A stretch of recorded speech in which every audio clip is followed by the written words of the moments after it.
बंदी छोड़ सतगुरु रामपाल जी परमेश्वर जी की जय हो। भाई और बहनों, पुस्तक धरती ऊपर स्वर्ग, इस पर वीडियो बनाने की श्रृंखला जारी है। इस पुस्तक पर लगभग 3 वीडियो बन चुके हैं। आज हमारा ये चौथे नंबर का वीडियो है।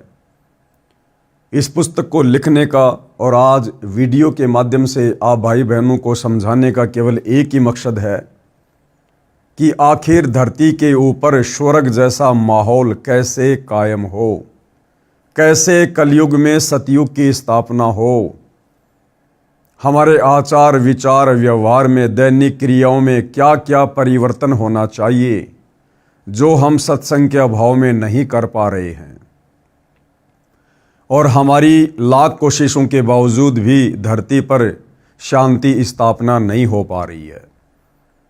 उसके लिए भाई और बहनों, सतगुरु रामपाल जी भगवान हमें बता रहे हैं, समझा रहे हैं कि इसके लिए सबसे पहले आपने अपने घर को, अपने परिवार को स्वर्ग जैसा बनाना पड़ेगा।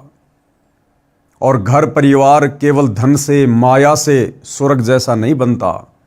जिस घर में जितना ज़्यादा धन होगा, जितनी ज़्यादा माया होगी, उस घर में उतनी ही ज़्यादा अशांति होगी, टेंशन होगी। घर स्वर्ग बनेगा परमात्मा की सत भक्ति से, शास्त्र अनुकूल साधना से, और शास्त्र अनुकूल साधना मिलेगी तत्वदर्शी संत की शरण में आने से। और आज धरती पर एकमात्र तत्वदर्शी संत, पूर्ण संत, या यूं कह लीजिए संत रूप में परमात्मा केवल सतगुरु रामपाल जी हैं।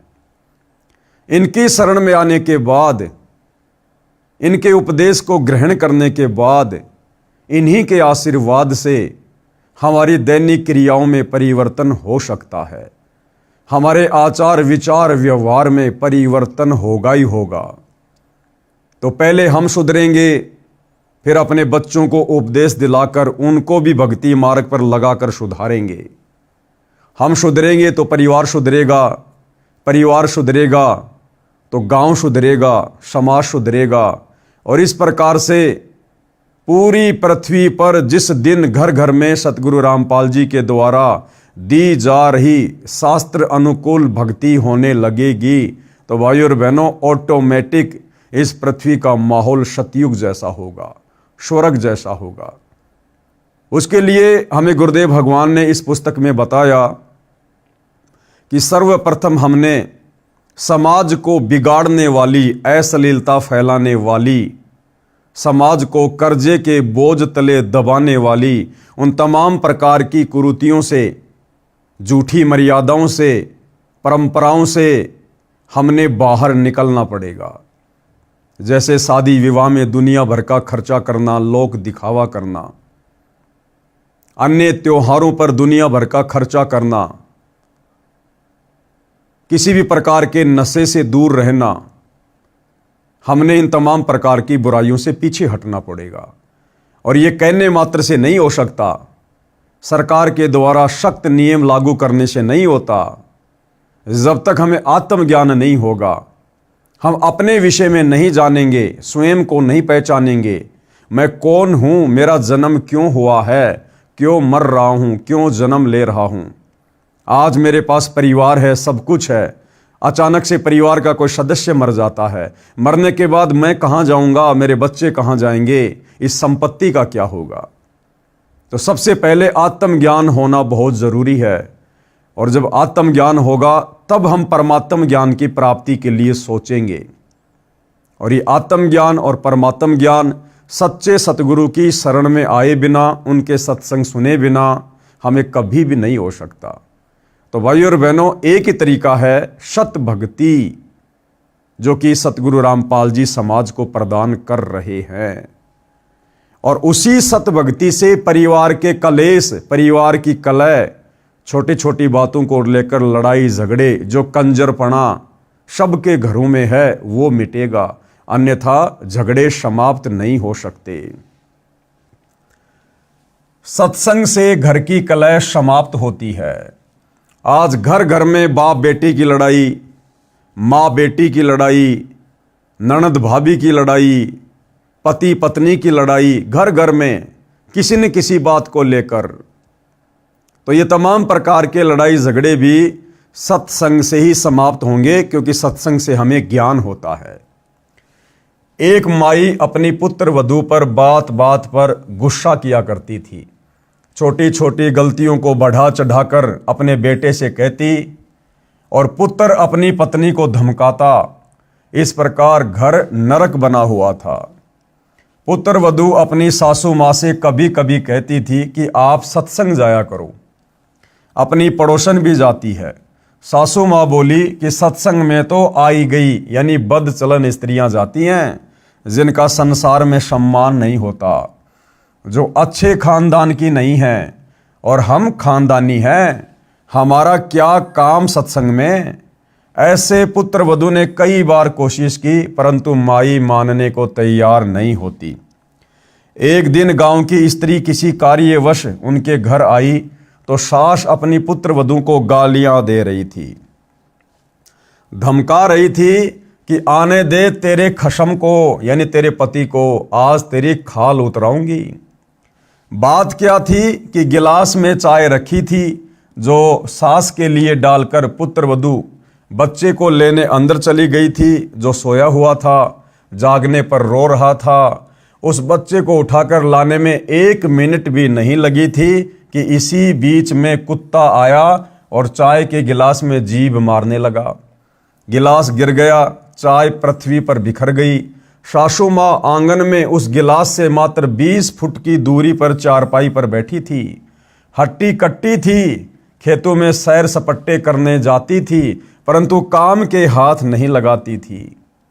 इसी बात पर कलह कर रही थी। गांव के दूसरे मोहल्ले से आई माई सत्संग में जाती थी।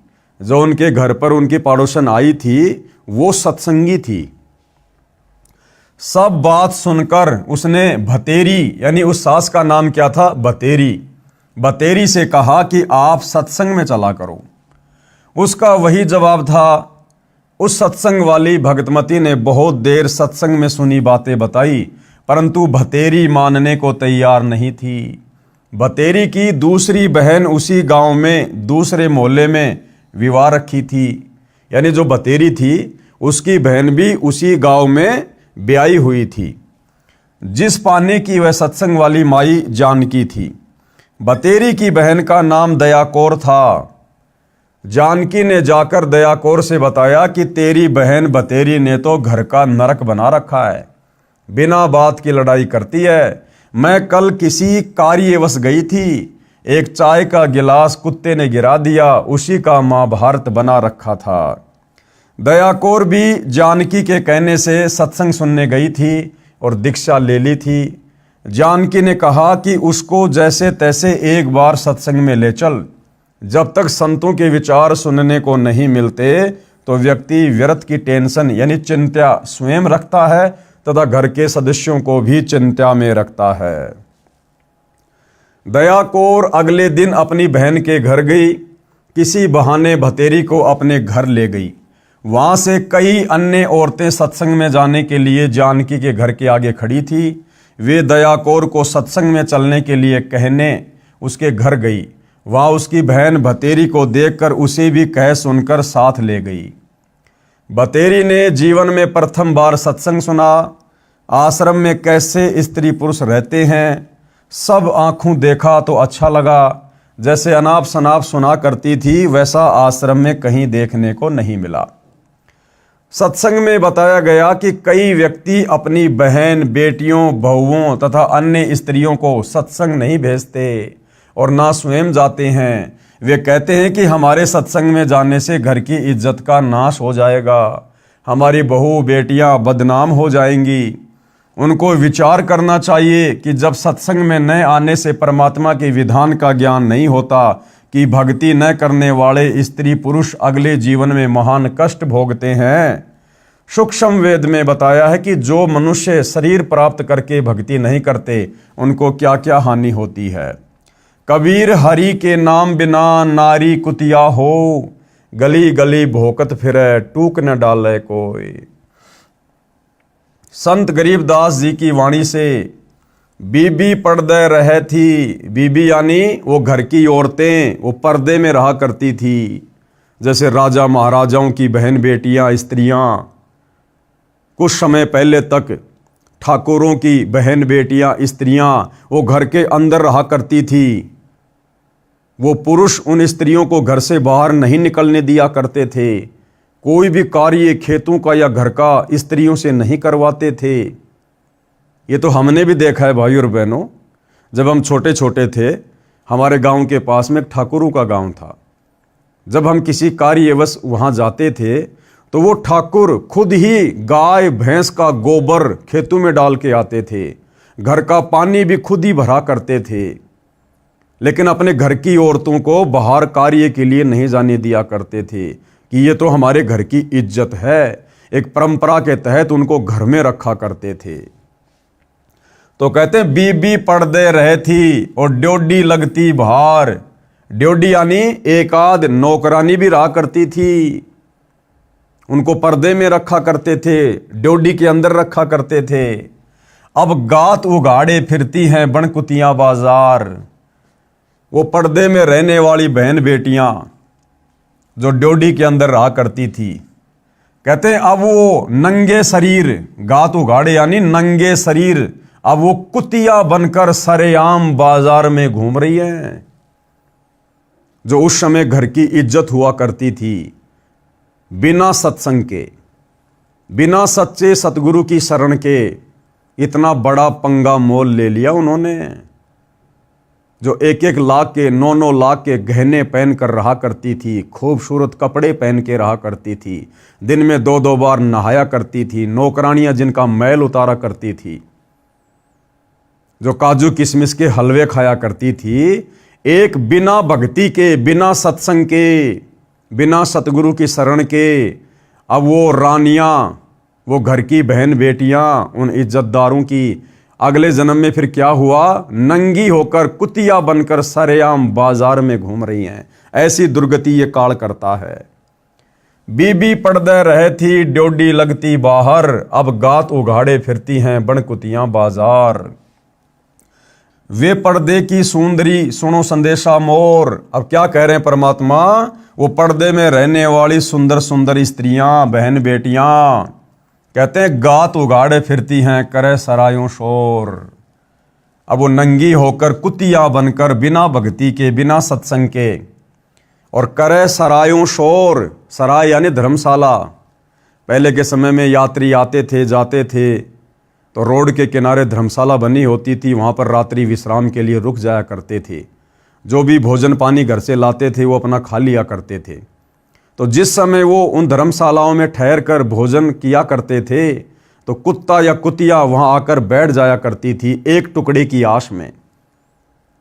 वो बहन बेटी इज्जतदारों की, धनवानों की, राजाओं की रानियां, वो घर की इज्जत, अब बिना भक्ति की वो कुतिया बन के एक रोटी के टुकड़े के लिए नंगी होकर बैठी है। जो काजू किशमिश के हलवे खाया करती थी, झूठा छोड़ दिया करती थी, फिर नौकरानियां खाया करती थी, अब वो एक रोटी के टुकड़े के लिए टकटकी लगाकर देख रही है खाने वाले की तरफ। और खाने वाला क्या करेगा, एक आध टुकड़ा जमीन पर फेंक देगा।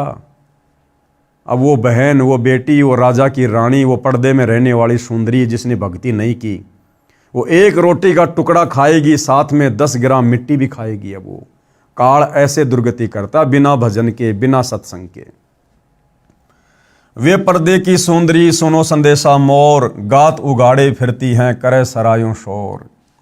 नक बेसर नक पे बनी पहरे थी हार हमेल, यानी कई कई लाख के गहने पहनने वाली वो माता बहनें जिन्होंने भक्ति नहीं करी, अब सुंदरी से कुतिया बनी सुन साहिब के खेल। बिना भक्ति के अब सुंदर स्त्री से वो कुतिया बनकर घूम रही है। ऐसा खेल खेल दिया परमात्मा ने उनके साथ में अपने विधान अनुसार। यानी भाई और बहनों, कहने का मतलब है कि वर्तमान कलयुग में हमारी जो नकारात्मक सोच संतों और सत्संग के प्रति हो चुकी है, हमने उसको बदलना होगा। आज चाहे कोई बहन बेटी किसी भी ऊंचे पद पर है, कितनी भी धनवान है, अगर उसने सत भक्ति नहीं की, और सत भक्ति होगी सच्चे सतगुरु से उपदेश लेकर, और सच्चा सतगुरु वर्तमान में पूरी पृथ्वी पर केवल एक ही है, सतगुरु रामपाल जी। क्योंकि एक समय में पृथ्वी पर केवल एक ही सतगुरु होता है, बाकी तो जगह जगह गांव गांव में नगर नगर में नकली सतगुरु आश्रम बना बनाकर इस काल ने बैठा रखे हैं। वो सतगुरु नहीं है। तो सीधा सीधा कहने का मतलब है, वर्तमान में इस पूरे विश्व में एकमात्र सतगुरु रामपाल जी हैं जो सत भक्ति दान करने के अधिकारी हैं, जिनकी शरण में आकर सत भक्ति करने से आगे ऐसी दुर्गति नहीं होगी, 84 लाख योनियों में जाना नहीं होगा, नरक भोगना नहीं होगा। अन्यथा आज चाहे कोई कितने बड़े राजपद पर है, चाहे कितने बड़े धनवान की पत्नी है, अगर वो बहन बेटियां सत भक्ति सतगुरु रामपाल जी से उपदेश लेकर नहीं करती हैं, वही अंत में यही दुर्गति होगी जो परमात्मा का विधान है कि नक बेसर नक पे बनी पहरे थी हार हमेल, और सुंदरी से कुतिया बनी सुन साहिब के खेल। भावार्थ है, मनुष्य जीवन प्राप्त प्राणी यदि भक्ति नहीं करता है तो वह मृत्यु के उपरांत पशु पक्षियों आदि आदि की योनियां प्राप्त करता है। परमात्मा के नाम जाप बिना स्त्री अगले जन्म में कुतिया का जीवन प्राप्त करती है, फिर निवस्त्र होकर नंगे शरीर गलियों में भटकती रहती है, भूख से बेहाल होती है, उसको कोई रोटी का टुकड़ा भी नहीं डालता। जिस समय वह आत्मा स्त्री रूप में किसी राजा राणा तथा उच्च अधिकारी की बीवी यानी पत्नी थी, वे उसके पूर्व जन्मों के पुण्यों का फल था, जो कभी किसी जन्म में भक्ति धर्म आदि किया था। वह सर्व भक्ति तथा पुण्य स्त्री रूप में प्राप्त कर लिए। वह आत्मा उच्च घरानों की बहु बेटियां थी, तब पर्दों में रहा करती थी, काजू किशमिश डालकर हलवा तथा खीर खाती थी, उनका जूठा छोड़ा हुआ नौकरानियां खाया करती थी। उनको सत्संग में नहीं जाने दिया जाता था, क्योंकि वे उच्च घरानों की बहुएं तथा बेटियां थी, घर से बाहर जाने से बेइज्जती मानती थी। बड़े घरों की इज्जत इसी में मानी जाती थी कि बहु बेटियों का पर्दों में घर में रहना उचित है। इन कारणों से वह पुण्यात्मा सत्संग विचार न सुनने के कारण भक्ति से वंचित रह जाती थी। उस मानव शरीर में वह स्त्री गले में 9-9 लाख रुपए के हमेल हार पहनती थी, नाक में सोने की नाथ पहनती थी, उसी हार श्रृंगार में अपना जीवन धन्य मानती थी। भक्ति ना करने से वे अब कुतिया का जीवन प्राप्त करके नंगे शरीर गलियों में एक टुकड़े के लिए तरस रही होती हैं। शहर में पहले सराय यानी धर्मशाला होती थी, यात्री रात्रि में उनमें रुकते थे, सुबह भोजन खाकर प्रस्थान करते थे। वह पर्दे में रहने वाली सुंदर स्त्री कुतिया बनकर धर्मशाला में रुके यात्री का डाला टुकड़ा खाने के लिए सराय यानी धर्मशाला में भोंकती है। रोटी का टुकड़ा धरती पर डाला जाता है, उसके साथ कुछ रेत मिट्टी भी चिपक जाती है। वह सुंदरी जो काजू किशमिश युक्त हलवा खीर खाती थी, भक्ति नहीं करती थी, उस रेत मिट्टी युक्त टुकड़े को खा रही है। यदि मनुष्य शरीर रहते सहते पूरे संत से नाम लेकर भक्ति कर लेती तो ये दिन देखने नहीं पड़ते। कहने का मतलब है भाई और बहनों, उनके साथ तो जो बनी सो बनी, उन्होंने तो अपने कर्मों का फल भोगा सो भोगा। लेकिन वर्तमान में आप और हमें समय रहते समझाया जा रहा है, बताया जा रहा है किस कर्म का आगे चलकर क्या फल मिलेगा, क्या परिणाम भुगतना पड़ेगा। सत भक्ति ना करने से स्त्री की क्या दुर्गति होगी, पुरुष की क्या दुर्गति होगी, ये आप और हमें समय रहते समझाया जा रहा है, बताया जा रहा है। क्योंकि मनुष्य शरीर में हम भक्ति कर सकते हैं, भक्ति को समझ सकते हैं, कुत्ते के जीवन में, गधे के जीवन में, क्योंकि 84 लाख योनियों के शरीरों में ना हम भक्ति कर सकते, ना हम भक्ति को समझ सकते। आज हमें मनुष्य जन्म प्राप्त है, आज हम समझ भी सकते हैं और हम भक्ति कर भी सकते हैं।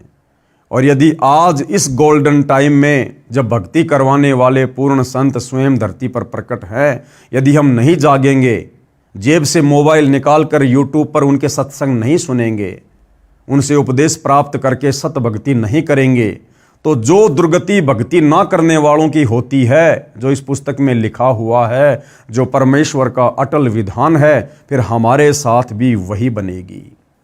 वही कुतिया के जीवन भोगने पड़ेंगे, गधे के जीवन भोगने पड़ेंगे। परमात्मा कहते हैं एक हरि की भक्ति बिन नारी कुतिया होए, गली गली भोकत फिरे टूक न डाल कोई।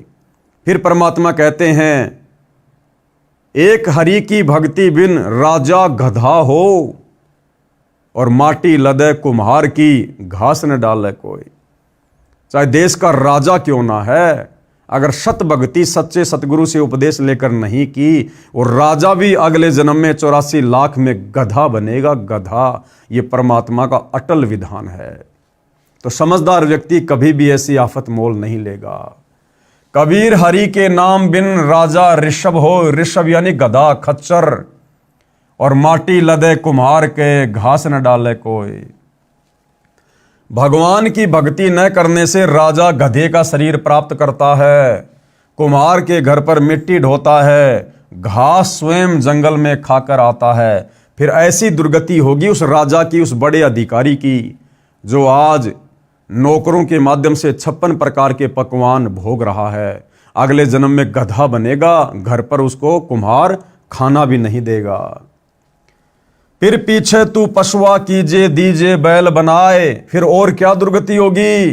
फिर अगले जन्म में परमात्मा उस मनुष्य शरीरधारी आत्मा को, जिसने मनुष्य शरीर में भक्ति नहीं की थी, फिर परमात्मा उसे बैल बनाएगा, और 4 पहर जंगल में डोले तो नहीं उधर भराए। सारा दिन नीचा मुंह करके खाता रहेगा, पीछे से निकालता रहेगा, और सारा दिन में उसका पेट भी नहीं भर पाएगा ढंग से। सिर पर सींग दिए मन बोरे, धूम से मच्छर उड़ाए। फिर क्या करेगा परमात्मा, उसके सिर पर 2 सींग देगा, और धूम यानी एक उसको पूंछ लगा देगा, और उसी पूंछ से वो अपनी मक्खियां उड़ाएगा, अपनी खुजली को शांत करेगा। जब उसको मनुष्य शरीर था, धनी था, राजा था, मंत्री था, उच्च घराने का था, गर्मियों में कूलर का प्रयोग करता था, एसी का प्रयोग करता था, या नौकर वगैरह रात्रि में उसके ऊपर पंखा करते रहते थे। अब बिना सतभक्ति के, बिना सत्संग के, अब वो बैल बन गया, कुत्ता बन गया, गधा बन गया। उसको 1.5 फुट की पूंछ लगा दी गई। अब वो पूंछ ही उसका कूलर है, उसकी एसी है। चाहे हवा करो, चाहे मक्खी मच्छर भगाओ। सिर पर सींग दिए मन बोरे, धूम से मच्छर उड़ाए, और कांदे जुआ जोते कुआ, कोंदू का बुश खाए। फिर और क्या दुर्गति होगी उस बैल की। पहले के समय में कुआ जोतने के लिए बैल को प्रयोग में लिया जाता था। उसके कांधे पर लकड़ी का जुआ डालकर और पानी निकाला जाता था कुएं से, और खाने में क्या मिलता था, कोंदू का भूष। कोंद यानी जौ, गेहूं जैसा आता है जौ, और जौ का जो छिलका होता है वो बड़ा नुकीला होता है, कांटेदार होता है। आसानी से कोई जानवर उसको खाना पसंद नहीं करता। लेकिन सारा दिन तो कुआं जोतेगा, फिर बैल को भूख लगेगी, और खाने को क्या मिलेगा, वो जौं का भूष। मजबूरी में आंखों से आंसू बहाते हुए अपनी उदर पूर्ति के लिए उस नालायक को खाना पड़ेगा। क्योंकि जब मनुष्य जन्म था उसने 56 प्रकार के भोग खाए। लेकिन जब कोई कहता था भाई भक्ति कर ले, परमात्मा धरती पर आए हुए हैं, शास्त्र अनुकूल भक्ति दे रहे हैं, ये मौका बार बार नहीं मिलेगा, मनुष्य जन्म इसीलिए मिला है, उस समय वो मजाक किया करता था कि सत्संग में तो फालतू के व्यक्ति जाते हैं, फालतू के व्यक्ति। आज देख लो उसके साथ में क्या बीत रही है और आगे क्या बीतेगी। भावार्थ, गधे का शरीर पूरा करके वह प्राणी बैल की योनि प्राप्त करता है। मानव शरीर में जीव को कितनी सुविधाएं प्राप्त थी। भूख लगते ही खाना खाओ, दूध पियो, चाय पियो, प्यास लगे तो पानी पी लो। और भक्ति ना करने से वही प्राणी बैल बनकर सुबह से शाम तक 4 पहर अर्थात 12 घंटे तक जंगल में फिरता है, हल में जोता जाता है। दिन में केवल 2 बार भोजन बैल को खिलाया जाता है, दोपहर 12 बजे तथा रात्रि में। परंतु बैल को बीच में भूख लगी है और चारों ओर चारा भी पड़ा होता है, लेकिन खा नहीं सकता। हाड़ी उसको घास नहीं खाने देता। पानी भी समय पर दिन में 2 या 3 बार पिलाया जाता है। सिर पर सींग तथा एक दूम यानी पूंछ लगे होंगे। जब मानव शरीर में था तब वह जीव कूलर, पंखे तथा एसी कमरों में रहता था। अब एक धूम है, इसको चाहे कूलर की जगह चाहे पंखे की जगह प्रयोग करो, उसी से मच्छर उड़ाता है। यानी ऐसी दुर्गति भाई और बहनों उस प्राणी की होती है जिसको परमात्मा भक्ति के लिए मनुष्य जन्म प्रदान करता है, लेकिन वो नादान प्राणी उस शुभ अवसर का फायदा नहीं उठा पाता है। सत्संग में यही बताया गया कि घर में कलह का कारण परमात्मा के विधान को न समझकर संसार के भाव में चलना है। घर का कोई सदस्य घर में हानि नहीं करना चाहता, ना सास घर में हानि करना चाहती, ना बहू घर में कोई नुकसान करना चाहती। किसी कारण से हानि हो जाती है तो उसको लेकर झगड़ा नहीं करना चाहिए। जो हानि होनी थी वह तो हो चुकी है, वह तो ठीक होगी नहीं। व्यर्थ की कलह करना समझदारी नहीं है। जिससे गलती से कोई हानि हो जाती है तो उसे कहना चाहिए, हे बेटा बेटी, माता पिता या सास बहू, ये जो हो गया ये अपने भाग्य में नहीं था, आपने जानबूझकर तो किया नहीं है। इस बात से घर में शांति कायम रहती है। कलह में काल निवास करता है, लड़ाई झगड़े में मनमुटाव में क्या निवास करता है? काल। भूत प्रेतों का उस घर में डेरा होता है। जो कलह नहीं करते वे सुख से बसते हैं। और जिस घर में नाम का सुमरण तथा परमात्मा की भक्ति, आरती, स्तुति, ज्योति यज्ञ होती है, उस घर में परमात्मा के आदेश से देवताओं का निवास होता है। सत्संग सुनकर सब अपने अपने घर चली गई। सत्संग दिन के 12 बजे से 2 बजे तक हुआ था। पुत्र वधू को पता नहीं था कि सासू माँ सत्संग में गई थी। अगले दिन सुबह भैंस का दूध निकालकर पुत्र वधू उस दूध की भरी बाल्टी को छत में लगे कुंडे वाले सरिये में प्रतिदिन की तरह टांगने लगी। उसे लगा कि बाल्टी टंग गई, परंतु सरिये के उल्टी ओर बाल्टी का कड़ा लगा था। पुत्र वधू ने सोचा कि ठीक लगा है और बाल्टी छोड़ दी। बाल्टी पृथ्वी पर गिर गई, दूध बिखर गया। आवाज सुनकर भतेरी आई और पुत्र वधू दूध की बजाय सासू माँ की ओर मायूसी से देख रही थी कि आज ये बुढ़िया घर में झगड़ा करवाएगी, आज अपने बेटे से मेरी पिटाई करवाएगी। लेकिन पुत्र वधू ने बोलना उचित नहीं समझा, क्योंकि पुत्र वधू को पता था कि सासू माँ किसी भी सफाई के वचन नहीं सुनती। सोच रही थी कि आज का सारा दिन कलह में जाएगा, शाम को पति आएगा, उससे भी पिटाई करवाएगी। हे परमात्मा, ये कौन बनी? ऐसी गलती तो कभी नहीं हुई थी। हे सतगुरु, कुछ तो दया करो। मैं तो आपकी भक्ति भी भूलने को हो रही हूँ। मुझे तो सारा दिन सासू माँ के श्लोक याद रहते हैं। बतेरी बोली, बेटी जो होना था वह हो गया। अब देखो भाई और बहनों, एक दिन के सत्संग का प्रभाव, एक दिन के सत्संग ने उस स्त्री की काया पलट कर दी, उसके विचारों को बदल दिया एक दिन के सत्संग ने। और वो सासू माँ क्या बोली? बतेरी बोली, बेटी जो होना था वह तो हो गया, आज हमारे भाग्य में दूध है ही नहीं। चिंता ना कर, इस दूध को ऊपर से हाथों से बाल्टी में डालकर भैंस को पिला दे। ये कहकर जो नाम दीक्षा ली थी उसका जाप करने लग गई। पुत्र वधू को अपने कानों पर विश्वास नहीं हो रहा था। सोच रही थी कि माता जी आज पता नहीं कौन सा स्टेशन यानी रेडियो आकाशवाणी वाला स्टेशन पकड़ गई। ये शीतल वचन बतेरी की बोरी यानी बारदाना में नहीं थे, यानी इसकी जुबान पर इस प्रकार के मीठे वचन तो थे ही नहीं। इसमें खड़ भरी थी, आसपास से निकलती थी तब भी बड़बड़ की झल निकलती थी। पुत्र वधू का नाम निशा था। वह सोच रही थी, निशा आज निशा में तेरी बुरी होगी दशा। निशा का मतलब रात्रि भी होता है। तो उसने क्या सोचा कि हे निशा, आज निशा यानी रात्रि में तेरी बुरी होगी दशा, यानी रात को इसका बेटा आएगा, ये अपने बेटे को बढ़ा चढ़ाकर बात कहेगी और इसका बेटा आज तेरी पिटाई करेगा। निशा की सोच थी कि मेरे पति को बताएगी, वह माता की बात सुनकर मेरी कुछ नहीं सुनता, अच्छी बुरी कहेगा, सारा दिन और रात्रि रोने में जाएगी। निशाने धरती पर पड़ा, दूध बाल्टी में डालकर भैंस को पिला दिया। बाल्टी धोकर रख दी, बतेरी आई और बोली कि बेटी रोटी खा ले। चिंता मत कर बेटी, मैं कल मेरी बहन दया कौर के साथ दिन में सत्संग में गई थी। मेरी तो आंखें खुल गई। मैं तो बहुत कलहारी बनी हुई थी, यानी झगड़ालू थी। बेटी हो सके तो क्षमा कर देना। पीछे हुआ सो हुआ, आगे से अपनी बेटी को पलकों पर रखूंगी। मेरी असली बेटी तो तू है। जन्मी बेटी तो अगलों की थी, वह चली गई, अपना दुख सुख साझा है। मेरी तो एक दिन के सत्संग ने आँख खोल दी बेटी। अगले रविवार को आप भी चलना, मैं भी चलूंगी। धीरे धीरे बेटे निशा के पति को भी ले चलेंगे। लड़के ने भी दीक्षा ले ली और घर स्वर्ग बन गया। इस प्रकार से भाइयों और बहनों, ये पृथ्वी स्वर्ग बनेगी, सतयुग जैसा माहौल होगा। यदि सत्संग सुनकर, सतगुरु से उपदेश लेकर हमने उनके वचनों को अपने ऊपर लागू नहीं किया, उन सत्संग रूपी वचनों पर अमल नहीं किया, तो भी भाइयों और बहनों किसी प्रकार का कोई बदलाव नहीं होगा।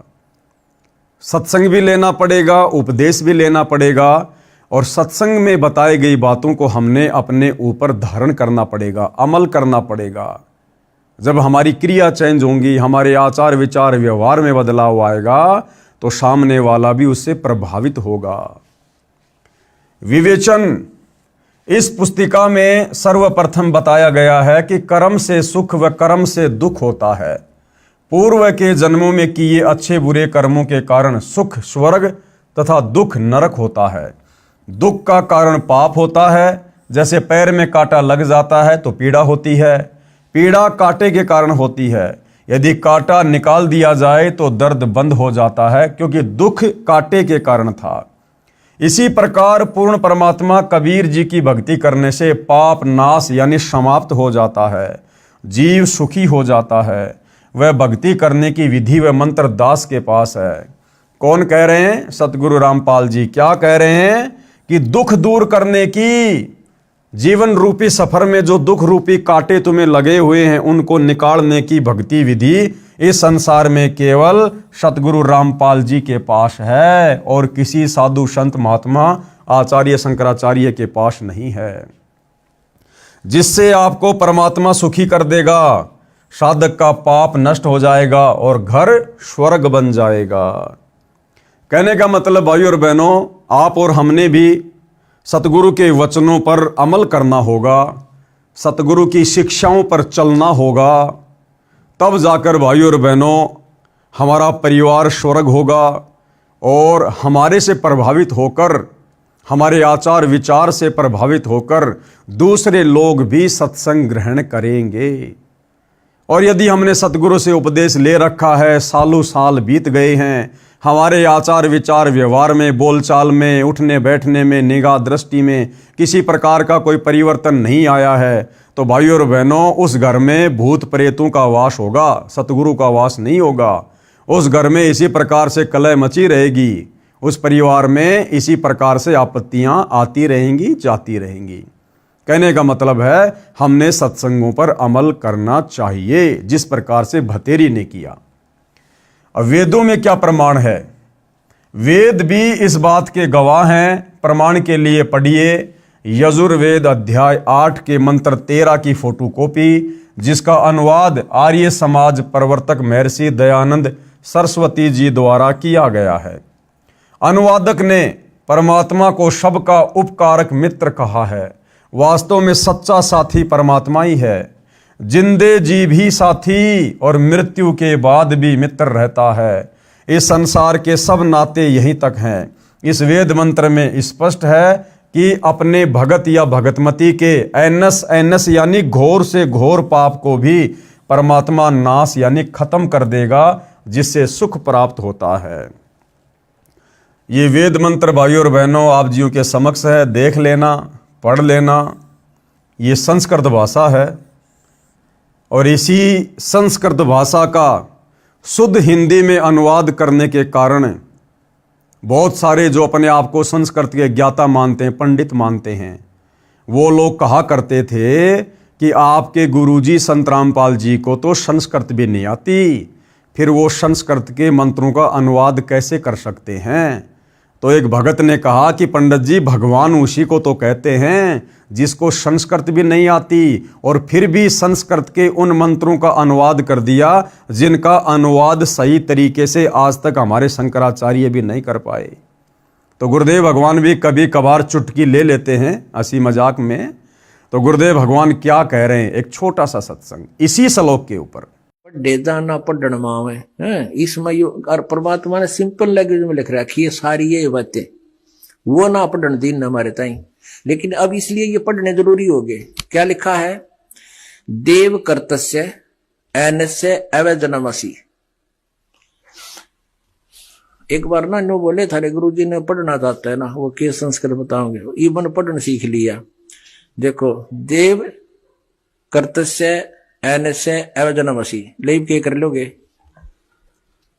मनुष्य कर्तस्य एनस्य अवजनमसी, पितर कर्तस्य एनस्य अवजनमसी, आत्म कर्तस्य एनस्य अवजनमसी, एनस्य एनस्य अवजनमसी। ओहो, एनस्य एनस्य माने घोर पाप का विनाश करने वाले।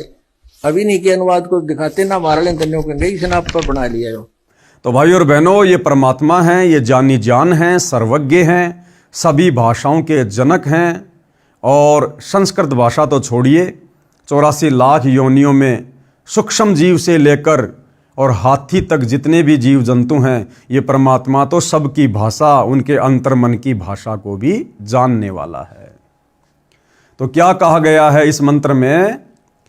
हे सबके उपकारक करने वाले मित्र, यानी सबका भला करने वाले परमात्मा।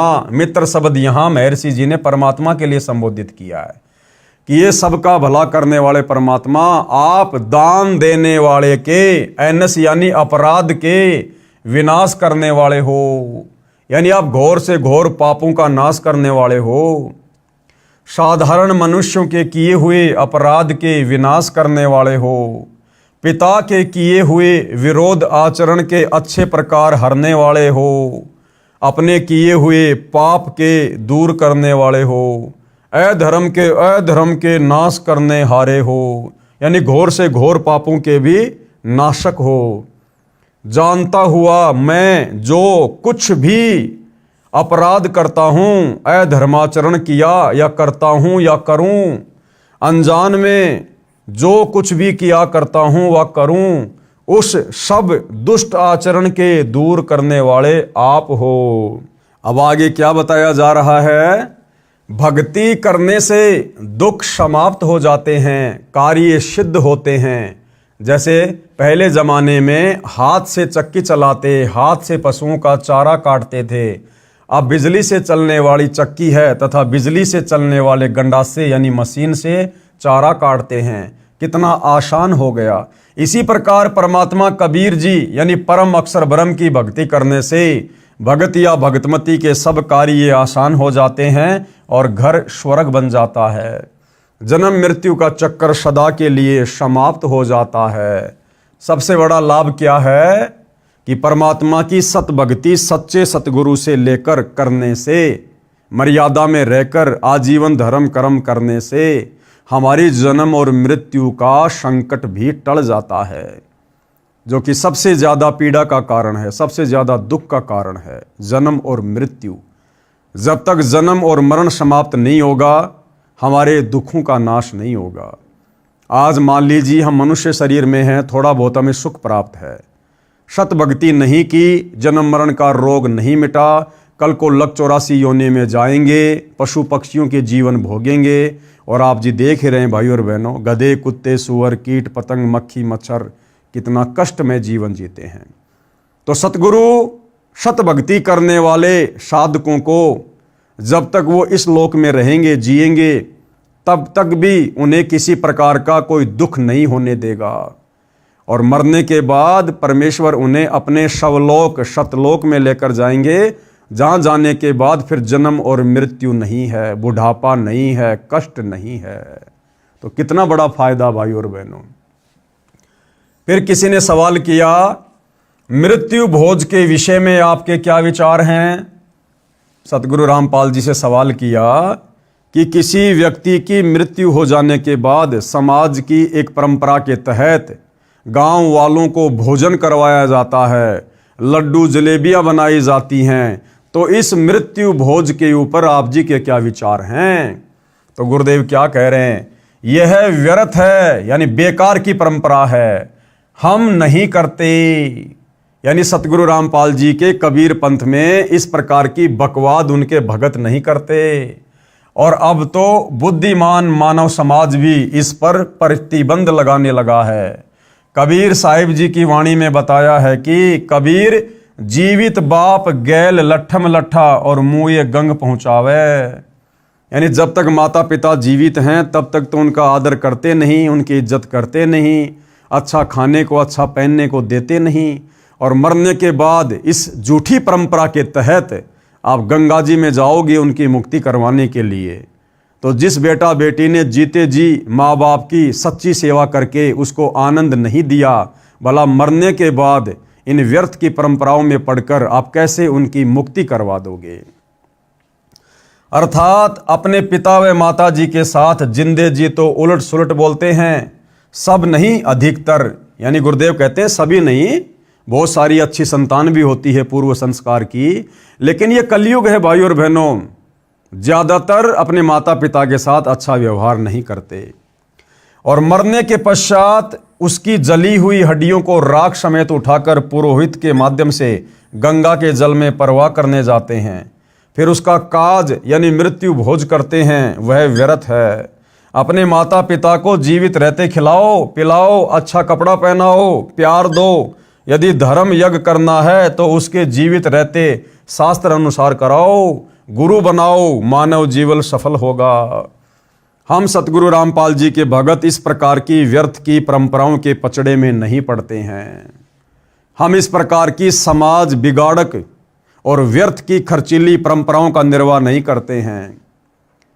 हम अपने माता पिता से भी भक्ति करवाते हैं, हम स्वयं भी भक्ति करते हैं और सतगुरु के आदेश अनुसार शास्त्र अनुकूल धर्म कर्म करते हैं, जिससे माता पिता की मुक्ति होगी। शास्त्र अनुकूल सत भक्ति बिना आप चाहे कितना ही धर्म कर्म कर लो, कितने पुण्य कर लो, कितने भंडारे कर लो, कितना ही कुछ कर्म कांड कर लो, वो आत्मा 84 लाख योनियों में जाने से नहीं बच सकती है। कबीर गुरु बिन माला फेरते, गुरु बिन देते दान, गुरु बिन दोनों निष्फल है पूछो वेद पुराण। यानी बिना गुरु के दिया गया दान और जपा गया नाम आपको किसी प्रकार से कोई लाभ देने वाला नहीं है। अब बहुत सारे भगत भाई बहन कह देंगे हमारे गुरु जी तो बहुत पहुँचे हुए हैं, उनके तो बहुत सारे आश्रम हैं, लाखों की संख्या में उनके शिष्य हैं, हमारे गुरु जी का ये नाम है, वो नाम है, आचार्य हैं, शंकराचार्य हैं, दुनिया में बोलबाला है। भाई और बहनों, वो सारे के सारे नकली हैं, नकली, सारे के सारे काल के द्वारा भेजे गए हैं। सच्चा सतगुरु पृथ्वी पर एक समय में एक ही होता है, जो नाम दीक्षा देने का अधिकारी होता है, धर्म कर्म करवाने का अधिकारी होता है, सत्संग करने का अधिकारी होता है। बाकी सब काल का जाल है, काल का जाल। तो वर्तमान में सच्चे सतगुरु रामपाल जी की शरण में आकर उनके दिशा निर्देशन में यदि आप दान धर्म करते हैं, नाम मंत्रों का जाप करते हैं, तो भाई और बहनों आपकी वह क्रिया सफल होगी। अन्यथा चाहे देश के चारों शंकराचार्यों को इकट्ठा करके उनके मार्गदर्शन में धर्म कर्म क्यों ना करो, आप नरक जाने से, 84 लाख योनियों में जाने से नहीं बच सकते। तो कहते हैं कबीर गुरु बिन माला फेरते, गुरु बिन देते दान, गुरु बिन दोनों निष्फल है पूछो वेद पुराण। कौन सा गुरु? सच्चा गुरु। कबीर राम कृष्ण से कौन बड़ा, उन्हों भी गुरु कीन, तीन लोक के वे धनी, गुरु आगे आधीन। हमें गुरुदेव भगवान समझाना चाहते हैं कि गुरु का इस मनुष्य जन्म में कितना बड़ा महत्व है। ये मनुष्य जन्म हमें सतगुरु की सच्ची भक्ति करके मोक्ष प्राप्ति के लिए मिला है। और जो व्यक्ति इन बातों को मजाक में लेते हैं, हल्के में लेते हैं कि गुरु बनाने की क्या आवश्यकता है, भक्ति करने की क्या आवश्यकता है, और भक्ति भी करनी होगी हम तो वैसे घर पर कर लेंगे, तो उन आत्माओं के लिए इस वाणी के माध्यम से समझाया गया है कि नादानों, विशेषकर हिंदू समाज के लोग राम और श्री कृष्ण को तो बहुत बड़ा मानते हैं कि तीनों लोकों में उनसे बड़ा तो कोई नहीं है। कहते हैं तुम्हारे रामचंद्र जी ने भी वशिष्ठ जी को गुरु बनाया और ओम मंत्र का जाप किया। तुम्हारे श्री कृष्ण जी ने भी तीन लोक के भगवान ने दुर्वासा ऋषि को गुरु धारण किया, उसके बाद भक्ति शुरू की। फिर आप और हमारे जैसे दो कोड़ी के जीवों की क्या औकात जो बिना गुरु की भक्ति के वैसे मनमुखी रूप से दान धर्म करके नाम का जाप करके और हम मुक्ति प्राप्त कर लेंगे। तो कम से कम अपने भगवानों से शिक्षा ले लो। वो तीन लोक के स्वामी थे, लेकिन उनको भक्ति के विधान का पता था, परमात्मा के संविधान का पता था कि यदि हमने मनुष्य जन्म प्राप्त करके गुरु धारण करके भक्ति नहीं की तो हम वापस विष्णु पद पर नहीं जा सकते, हम सीधे नरक में जाएंगे, लक 84 में जाएंगे। क्योंकि जिसका गुरु नहीं होता उसको विष्णु लोक में एंट्री नहीं होती। अर्थात गुरु बनाए बिना दान करना, नाम जाप करना बेकार है। आप हिंदूजन श्री कृष्ण जी व श्री रामचंद्र जी से बड़ा किसी को नहीं मानते। उन्होंने भी गुरु बनाए। श्री राम जी ने वशिष्ठ ऋषि को गुरु बनाया तथा श्री कृष्ण जी ने दुर्वासा ऋषि को गुरु बनाया।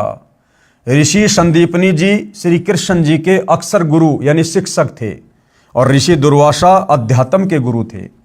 क्या आप राम व कृष्ण जी से बड़े हो जो गुरु नहीं बनाते हो?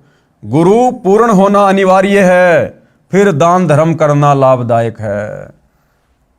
और विशेष बात भाइयों और बहनों, श्री रामचंद्र जी ने जिसको गुरु बनाया वशिष्ठ जी को, और श्री कृष्ण जी ने जिसको गुरु बनाया दुर्वासा जी को, वो वशिष्ठ और दुर्वासा भी पूर्ण गुरु नहीं थे, तत्वदर्शी संत नहीं थे।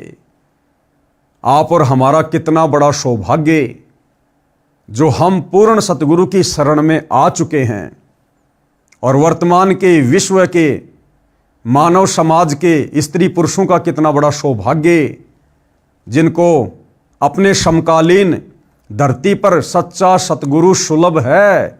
यदि वे चाहें तो सत्संग सुनकर ज्ञान को आधार बनाकर इस सु अवसर का लाभ उठा सकते हैं, जो सु अवसर त्रेता में द्वापर में श्री राम और श्री कृष्ण जी को भी नसीब नहीं हुआ। आगे क्या कहा जा रहा है कि ये जो प्रसंग है ये धरती ऊपर स्वर्ग का चल रहा है कि धरती के ऊपर स्वर्ग कैसे कायम हो, कैसे स्वर्ग जैसा माहौल धरती पर बने, घर घर में नगर नगर में शांति हो, परमात्मा की भक्ति हो।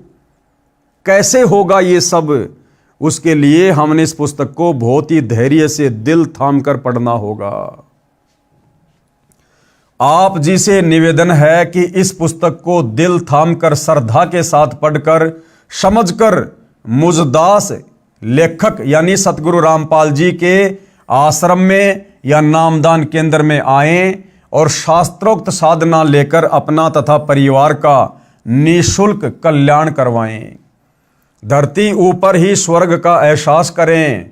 यदि इस पुस्तक को पढ़कर फिर भी लोक लाज के कारण इस दलदल में धंसा रहता है, समझदारी नहीं है, जैसे सती प्रथा थी, पति की मृत्यु हो जाती थी तो लोक लाज व कुप्रथा के कारण जवान पत्नी को भी जिंदा जलना पड़ता था।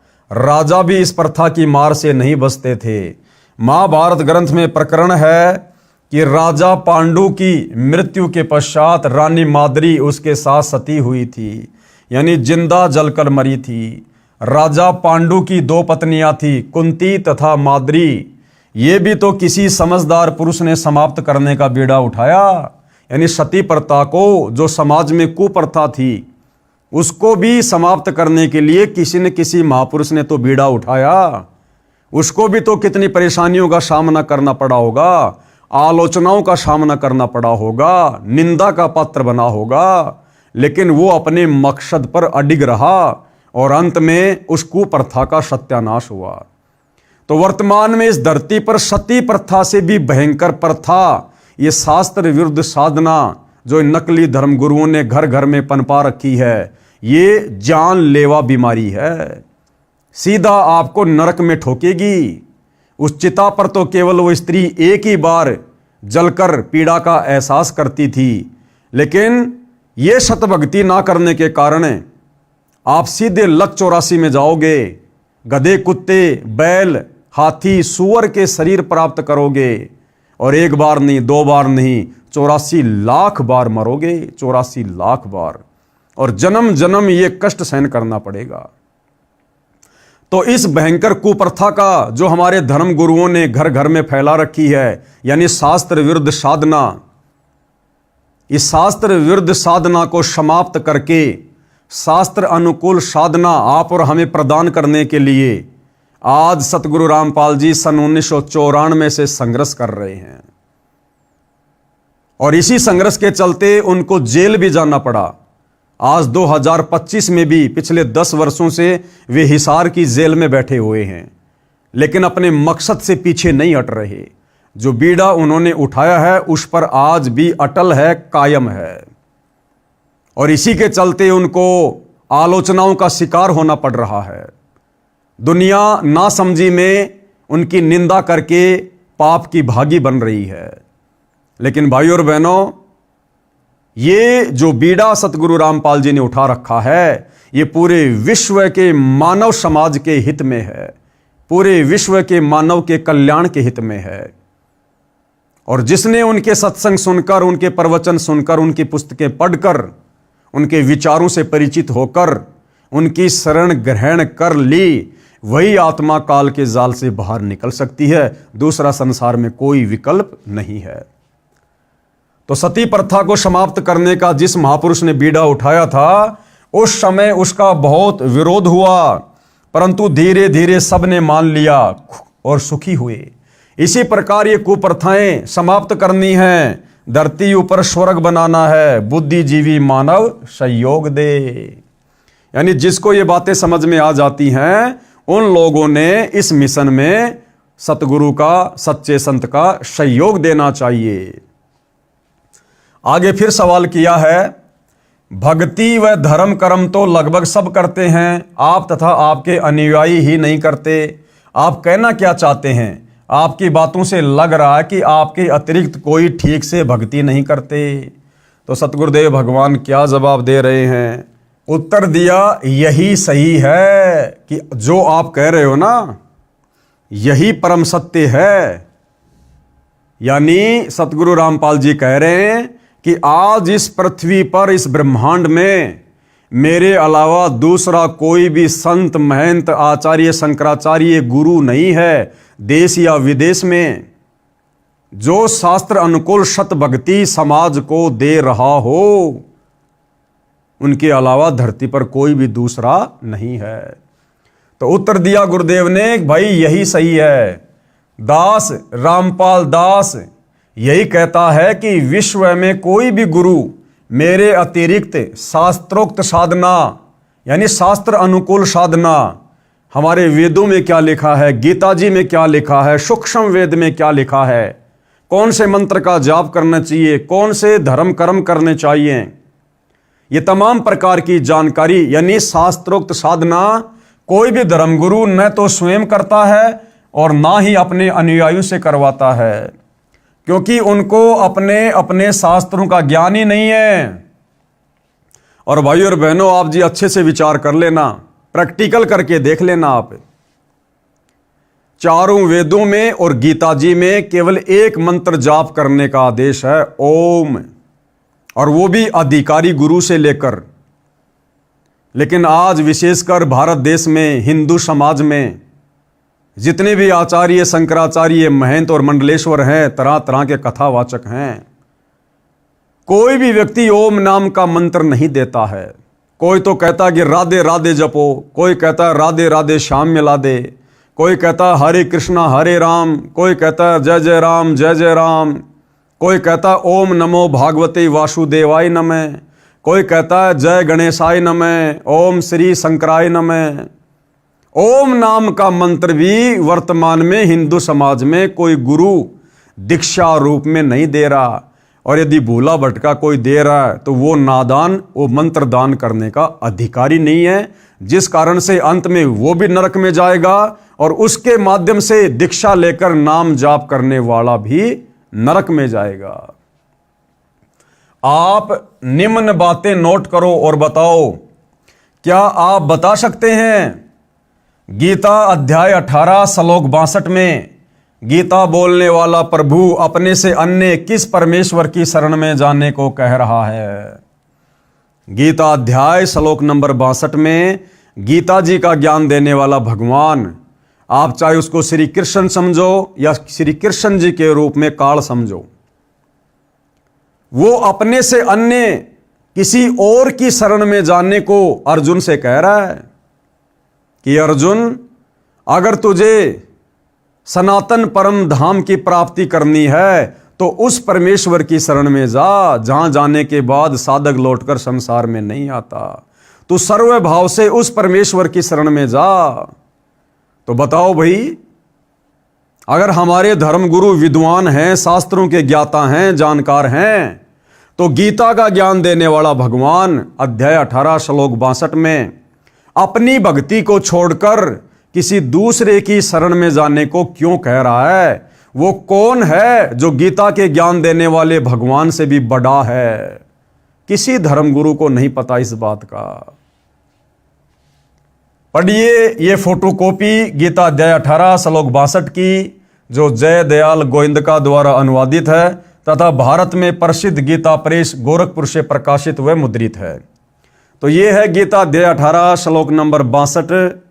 तम एवं शरणम गच्छ सर्वभावेन भारत तत्प्रसादात पराम शांतिम स्थानम प्रापेष्यि शाश्वतम। हे भारत, यानी हे अर्जुन, कौन कह रहा है? गीता का ज्ञान देने वाला। चलो आपकी बात को बड़ा करते हैं। हिंदू समाज के अनुसार गीता का ज्ञान श्री कृष्ण जी ने दिया। श्री कृष्ण जी कौन थे? स्वयं श्री विष्णु भगवान। और हिंदू समाज अज्ञानता में विष्णु से बड़ा किसी को परमात्मा नहीं मानता। तो तुम्हारे विष्णु भगवान गीता का ज्ञान देते समय अर्जुन को क्या कह रहे हैं कि हे भारत, यानी हे अर्जुन, तू सब प्रकार से यानी सबकी भक्ति छोड़कर उस परमेश्वर की ही शरण में जा। उस परमेश्वर की ही शरण में जा, यानी गीता के ज्ञान देने वाले भगवान से अन्य कोई भगवान है जिसकी शरण में जाने के लिए वो कह रहा है? तो वो भगवान कौन है? उसका नाम, गांव, पता आज तक हमारे धर्म गुरुओं ने, शंकराचार्यों ने क्यों नहीं बताया? अगर उनको ज्ञान होता तो, अगर वो हमारे शास्त्रों से परिचित होते तो। हे भारत, तू सब प्रकार से उस परमेश्वर की ही शरण में जा। उस परमात्मा की कृपा से ही तू परम शांति को तथा सनातन परम धाम को प्राप्त होगा। सनातन परम धाम, जिस लोक का कभी विनाश ना हो, जबकि स्वर्ग तो असंख्यों बार प्रलय में आ चुका है, नष्ट हो चुका है। और परम शांति यानी जहां जाने के बाद जन्म और मृत्यु ना हो, जबकि स्वर्ग में जाने वाला, महास्वर्ग में जाने वाला जन्म और मृत्यु में रहता है। तो गीता ज्ञान देने वाला भगवान अपने से अन्य किस भगवान की शरण में जाने के लिए कह रहा है? और कौन सा वह धाम है, वह जगह है, वह लोक है जहां जाने के बाद ही परम शांति मिलती है, जहां जाने के बाद ही हमारी गति होती है? तो वो भगवान कौन है और वो लोक कौन सा है? तो ये जानकारी केवल सतगुरु रामपाल जी ने दी है कि वो भगवान है कबीर, और वो लोक है सत्यलोक, जहां जाने के बाद ये प्राणी लौटकर इस गंदे संसार में वापस नहीं आता। आगे और सवाल कर रहे हैं सतगुरु रामपाल जी कि यदि तुम्हारे धर्म गुरु इतने बड़े ज्ञानी हैं, अगर उनके पास में सत भक्ति है, शास्त्रों के ज्ञाता है, तो अगले सवाल का भी जवाब दो।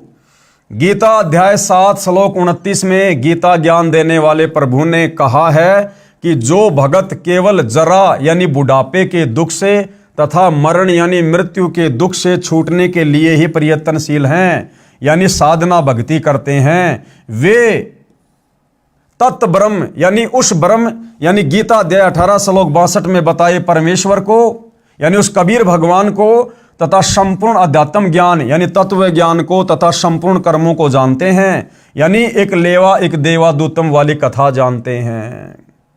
तो बताओ वो तत्व ब्रह्म कौन है, जिसको जानने के बाद भगत केवल बुढ़ापे और मृत्यु से पीछा छुटाने के लिए भक्ति करता है।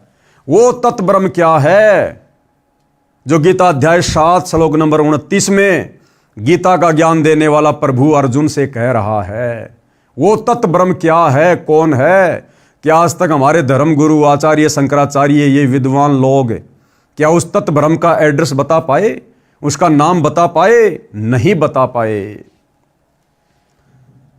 गीता अध्याय 8 श्लोक 1 में गीता अध्याय 8 श्लोक 1 में अर्जुन ने गीता ज्ञान देने वाले से प्रश्न किया कि किम तत्ब्रह्म, कि भाई वो तत्ब्रह्म क्या है, वो तत्ब्रह्म क्या है जिसके बारे में पता चलने के बाद भगत केवल बुढ़ापे और मृत्यु से बचने के लिए ही प्रयत्न करता है। तो अर्जुन ने सवाल किया गीता अध्याय 8 श्लोक 1 में अर्जुन ने गीता ज्ञान देने वाले से प्रश्न किया कि किम तत्ब्रह्म, तत्ब्रह्म क्या है जिसके विषय में आपने गीता अध्याय 7 श्लोक 29 में कहा है। फिर इसका उत्तर गीता ज्ञान बताने वाले भगवान ने आपके अनुसार श्री कृष्ण जी ने गीता जी अध्याय 8 श्लोक नंबर 3 में जवाब दिया और कहा वह परम अक्षर ब्रह्म है।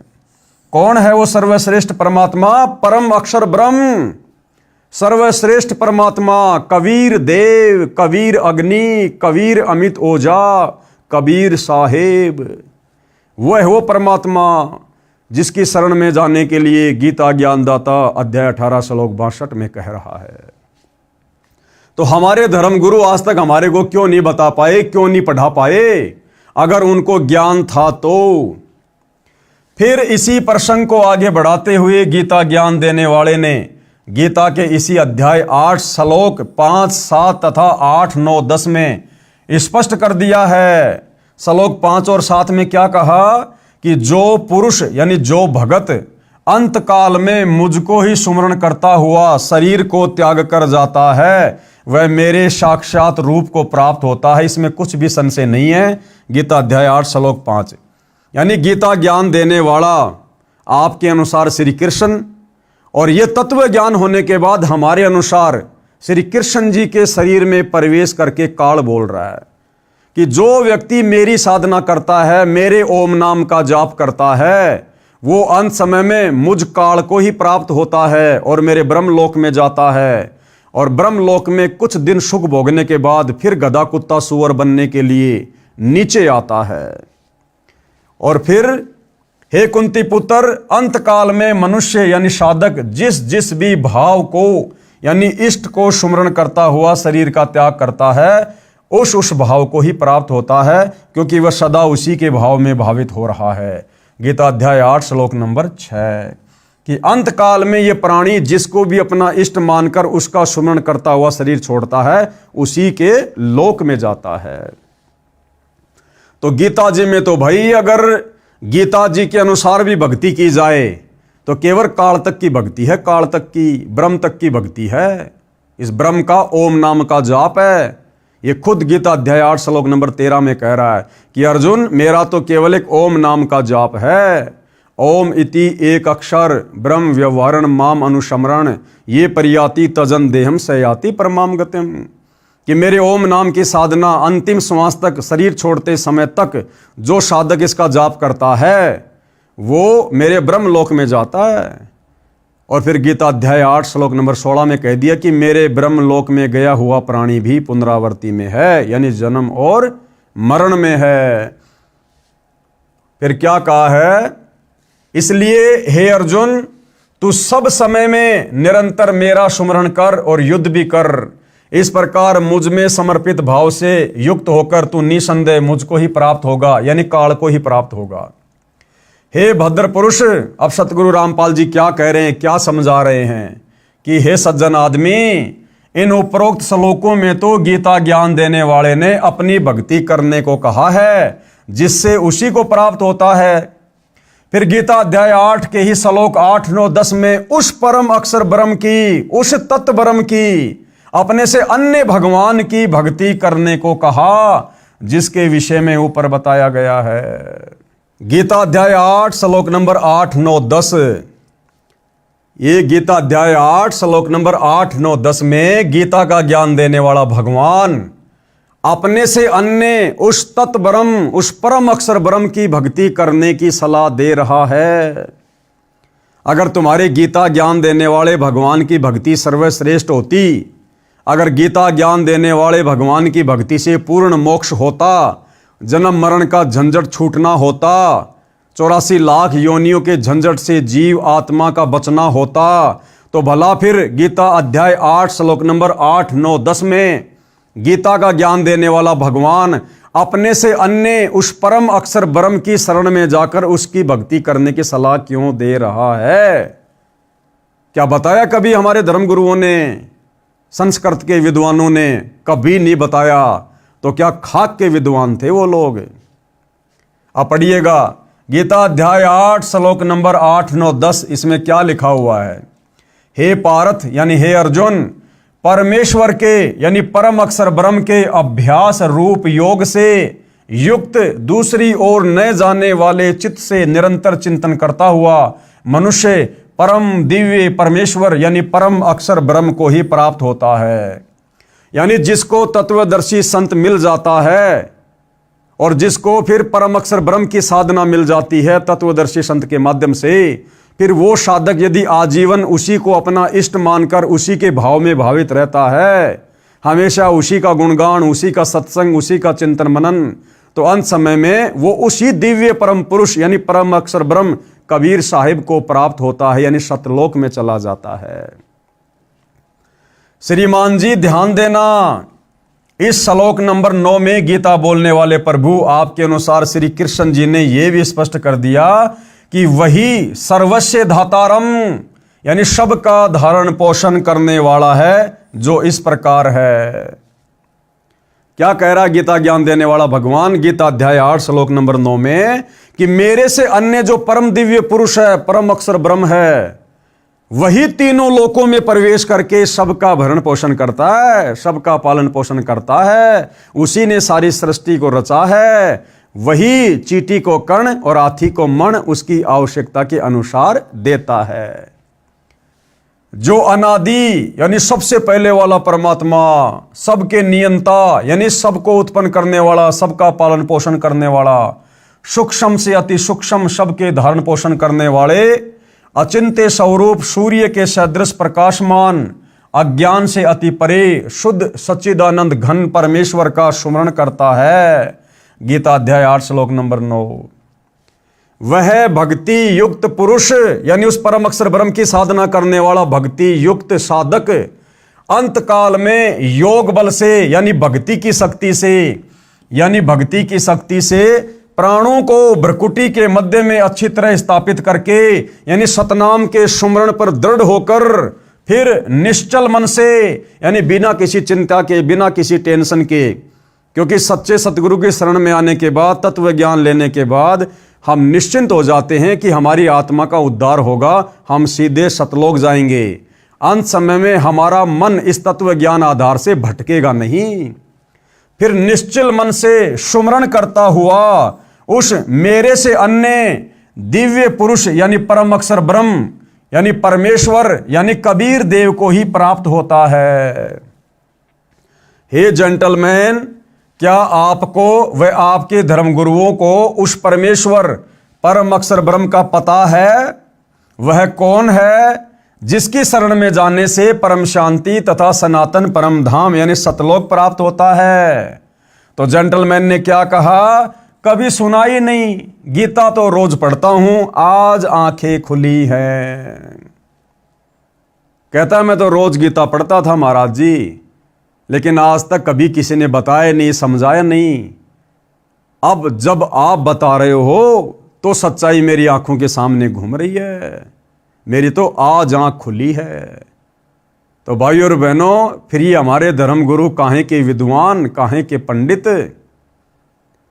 इन्होंने एक कुप्रथा, शास्त्र विरुद्ध साधना, भक्ति के गलत नाम घर घर में इन्होंने पठा दिए हैं। अब सतगुरु रामपाल जी ने उस शास्त्र विरुद्ध कुप्रथा का जड़ से सत्यानाश करना है और शत भक्ति सबके घर में प्रवेश करवाकर इस धरती को स्वर्ग समान बनाना है। तो उसमें आप और हम भगत भाई बहनों का विशेष तौर पर सहयोग होना चाहिए। ऐसा ना हो कि हम ही पाखंड करने लग जाएं। इसलिए हमने तो शत भक्ति मर्यादा में रहकर करनी है, साथ में हमने पूज्य गुरुदेव भगवान का सहयोग भी करना है, इस ज्ञान को फैलाकर लोगों को जागरूक करके। पढ़िए उपरोक्त गीता जी के सर्व श्लोकों की फोटोकॉपी। ये गीता अध्याय 7 श्लोक नंबर 29 की फोटोकॉपी है। जरा मरण मोक्षाय माम आश्रिते यतन्ति ये ते ब्रह्म तत्विदु कृत्स्नम अध्यात्म कर्म च अखिलम। यानी जो मेरे शरण होकर जरा और मरण से छूटने के लिए यत्न करते हैं, वे पुरुष उस ब्रह्म को, संपूर्ण अध्यात्म को तथा संपूर्ण कर्मों को जानते हैं। यानी जो व्यक्ति बुढ़ापे के कष्ट से और मृत्यु की पीड़ा से दुखी होकर उस तत्व ब्रह्म की ही साधना करते हैं, भगवान की भक्ति करते हैं, वो उस तत्व ब्रह्म से परिचित होते हैं। यानी इस संसार में केवल वही व्यक्ति बुढ़ापे के कष्ट से और मृत्यु की पीड़ा से परिचित होकर शत भक्ति करते हैं, मोक्ष प्राप्ति की चाहत रखते हैं, जो उस तत्व ब्रह्म से परिचित हो जाते हैं। अन्यथा किसी को पता ही नहीं मोक्ष क्या होता है। सब लोग अपनी उदर पूर्ति के लिए, घर में थोड़े बहुत सुख शांति के लिए ही भक्ति को केवल एक माध्यम बना रखा, साधन बना रखा है। मोक्ष तो बहुत दूर की बात है। मोक्ष के लिए भक्ति वो करेंगे जिनको तत्वदर्शी संत मिलता है, जिनको तत्व ज्ञान मिलता है। तो क्या कहा गया इस श्लोक में कि जो व्यक्ति जरा यानी बुढ़ापा और मरण यानी मृत्यु, इसके दुख से पीड़ा से परिचित होकर जो मोक्ष प्राप्ति के लिए भक्ति करते हैं, समझो वे व्यक्ति उस तत्व ब्रह्म से, परम अक्षर ब्रह्म से, कबीर भगवान से परिचित हो चुके हैं। तो फिर गीता अध्याय 8 श्लोक नंबर 1 में अर्जुन ने पूछा कि भाई फिर वो तत्व ब्रह्म कौन है जिसके विषय में आप कह रहे हो कि जो व्यक्ति जरा और मरण के दुख से परिचित होकर केवल मोक्ष के लिए भक्ति करता है, वही उस तत्व ब्रह्म से परिचित होता है। तो वो तत्व ब्रह्म कौन है? तो अर्जुन क्या सवाल कर रहा है? किम तत्व ब्रह्म किम अध्यात्म किम कर्म पुरुषोत्तम अधिभूतम च किम प्रोक्तम अधिदैवम किम उच्यते। इस प्रकार भगवान के वचनों को न समझकर अर्जुन बोले, हे पुरुषोत्तम, यानी हे श्री कृष्ण, क्योंकि अर्जुन तो उसे कृष्ण ही मान रहा था, लेकिन कृष्ण के शरीर में प्रेत की तरह प्रवेश करके उस समय काल बोल रहा था। तो अर्जुन अपनी समझ के आधार से उसे पुरुषोत्तम कह रहा है, जबकि वो पुरुषोत्तम नहीं है। हे पुरुषोत्तम, वह ब्रह्म क्या है आप जिसके विषय में कह रहे हो कि वो तत्व ब्रह्म, तो वो तत्व ब्रह्म क्या है? अध्यात्म क्या है? कर्म क्या है? अधिभूत क्या कहा गया और अधिदैव किसको कहते हैं? तो इसका जवाब गीता ज्ञान देने वाले ने गीता अध्याय 8 श्लोक नंबर 3 में कहा, अक्षरम ब्रह्म परमम स्वभाव अध्यात्म उच्यते भूत भाव द्वैक्रम विसर्ग क्रम संचितज्ञे। इस प्रकार अर्जुन के प्रश्न करने पर श्री भगवान बोले, अर्जुन परम अक्षर ब्रह्म है। यानी गीता ज्ञान देने वाले ने कहा था गीता अध्याय 7 श्लोक नंबर 29 में कि जो व्यक्ति जरा और मरण के दुख से परिचित हो जाता है और मोक्ष प्राप्ति के लिए जो प्रयत्न करता है, समझो वो तत्व ब्रह्म से परिचित है। तो अर्जुन ने अध्याय 8 श्लोक 1 में सवाल किया कि वो तत्व ब्रह्म क्या है, वो भक्ति क्या है, वो कर्म क्या है? तो उसका जवाब गीता अध्याय 8 श्लोक नंबर 3 में देते हुए गीता ज्ञानदाता क्या कह रहा है कि वो परम अक्षर ब्रह्म है। अक्षरम ब्रह्म परमम, वो परम अक्षर ब्रह्म है भाई।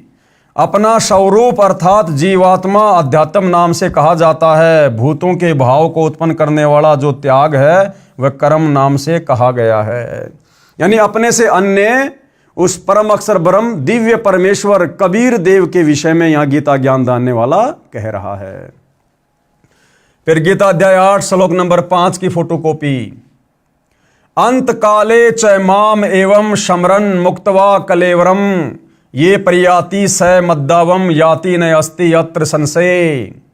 जो पुरुष अंत काल में भी मुझको ही सुमरण करता हुआ शरीर को त्याग कर जाता है वह मेरे साक्षात स्वरूप को प्राप्त होता है, इसमें कुछ भी संशय नहीं है। यानी जो अंत समय में ओम नाम का जाप करते हुए इस काल की भक्ति करता है वो अंत में काल को ही प्राप्त होता है, ब्रह्मलोक को प्राप्त होता है। और फिर गीता अध्याय 8 श्लोक 6 की फोटोकॉपी। यम यम व अपि सुमरन भावम त्यजति अंते कलेवरम तम तम एवं एति कौन्ते सदा तदा भवावित। हे कुंती पुत्र, यह मनुष्य अंत काल में जिस जिस भी भाव को सुमरण करता हुआ शरीर का त्याग करता है उसको ही प्राप्त होता है, क्योंकि वह सदा उसी भाव से भावित रहा है। जैसे हम भगत हैं, अब हमें तत्व ज्ञान हो गया गुरुदेव के आशीर्वाद से, हम केवल परम अक्षर ब्रह्म सतगुरु रामपाल जी भगवान की भक्ति करते हैं, उन्हीं की पूजा करते हैं, उनको अपना इष्ट मानकर। क्योंकि कबीर पंथ में जो सच्चा कबीर पंथ होता है उसमें कबीर जी स्वयं ही गुरु बनकर आते हैं। वो परम अक्षर ब्रह्म स्वयं ही सतगुरु होता है और उसी को इष्ट मानकर भक्ति करने से जीव का आत्म कल्याण होता है। तो हम भगत भाई बहन एडी से लेकर चोटी तक मन कर्म वचन से आत्मा से हृदय से अपने गुरु को इष्ट मानकर उनकी पूजा पाठ उनकी भक्ति करते हैं।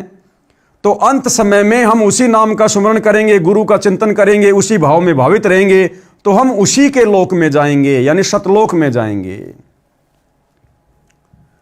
फिर गीता अध्याय 8 श्लोक 7 की फोटोकॉपी। तस्मात् सर्वेषु कालेषु माम अनुस्मरण युद्धे च मयि अर्पित मनोबुद्धि माम एवं यस्यसि असंशयम्। इसलिए हे अर्जुन, तू सब समय में निरंतर मेरा सुमरण और युद्ध भी कर। इस प्रकार मुझ में अर्पण किए हुए मन बुद्धि युक्त होकर तू निसंदेह मुझको ही प्राप्त होगा, यानी काल को प्राप्त होगा। अगर काल की भक्ति करेगा, गीता ज्ञानदाता की, अंत समय में ओम नाम का जाप करेगा तो काल के लोक में जाएगा। गीता अध्याय 8 श्लोक 8 की फोटोकॉपी।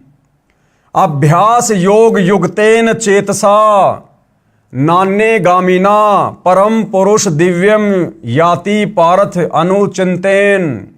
हे पार्थ, हे अर्जुन, ये नियम है कि परमेश्वर के ध्यान के अभ्यास स्वरूप योग से युक्त होकर दूसरी ओर न जाने वाले चित्त से निरंतर चिंतन करता हुआ मनुष्य परम प्रकाश स्वरूप दिव्य पुरुष को अर्थात परमेश्वर को प्राप्त होता है। यानी ये परमात्मा का विधान है कि तत्वदर्शी संत से उपदेश लेने के बाद जो व्यक्ति परम अक्षर ब्रह्म की पूजा करता है, उसी के भाव में भावित रहता है, उसी का सुमरण करता है, उसी का चिंतन करता है, वो अंत काल में उस दिव्य परम पुरुष परमेश्वर परम अक्षर ब्रह्म कबीर देव को ही प्राप्त होता है, यानी वो सतलोक को जाता है। फिर गीता अध्याय 8 श्लोक नंबर 9 की फोटोकॉपी। कवीम, यहां देखो साफ साफ कबीर परमात्मा का नाम लिखा हुआ है। कवीम पुराणम अनुशासितारम अणो अणियासम अनुस्मृतु ये सर्वस्य धातारम अचिंत्य रूपम आदित्य वर्णम तमस प्रशतात। जो पुरुष सर्वज्ञ, पुरुष यानी परमात्मा, सर्वज्ञ यानी सब कुछ जानने वाला, वो कौन है? केवल कबीर देव। कवि यानी परमेश्वर का वेदों में नाम है कवि, कबीर देव। तो कबीर देव के अलावा दूसरा कोई भी ब्रह्मांड में सर्वज्ञ नहीं है। तो गीता अध्याय 8 श्लोक नंबर 9 में सांकेतिक रूप से कबीर परमेश्वर का नाम भी लिखा हुआ है। जो पुरुष सर्वज्ञ, अनादि, सबके नियंता, सूक्ष्म से भी अति सूक्ष्म, सबके धारण पोषण करने वाले, अचिंत्य स्वरूपम, सूर्य के समान सदृश्य, नित्य चेतन प्रकाश रूप और अविद्या से अति परे, यानी जो जगत गुरु है, शुद्ध सच्चिदानंद घन ब्रह्म परमेश्वर का सुमरण करता है, यानी तत्वदर्शी संत से उपदेश लेकर जो कबीर भगवान का सुमरण करता है, उनकी भक्ति करता है। गीता अध्याय 8 श्लोक 10 में क्या बताया है?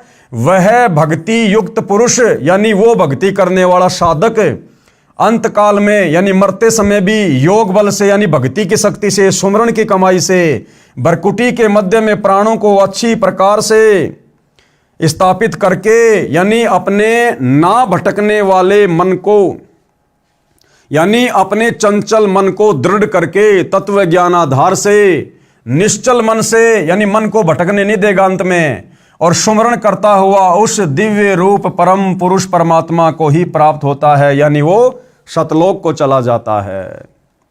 गीता बोलने वाला नाशवान है। गीता बोलने वाला कौन?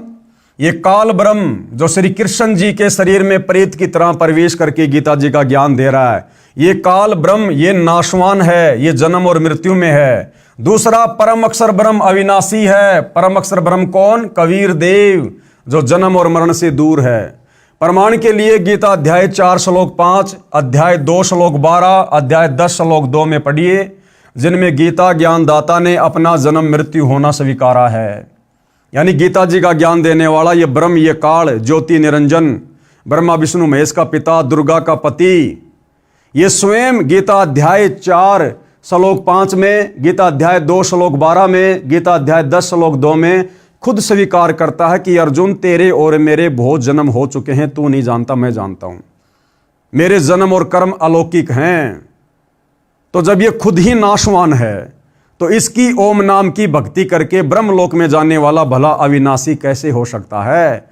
जन्म मरण से कैसे छूट सकता है? 184 योनियों की पीड़ाओं से कैसे मुक्ति पा सकता है? अविनाशी कौन है? परम अक्षर ब्रह्म है भाई, जिसकी भक्ति करने से जीव अविनाशी पद को प्राप्त करता है।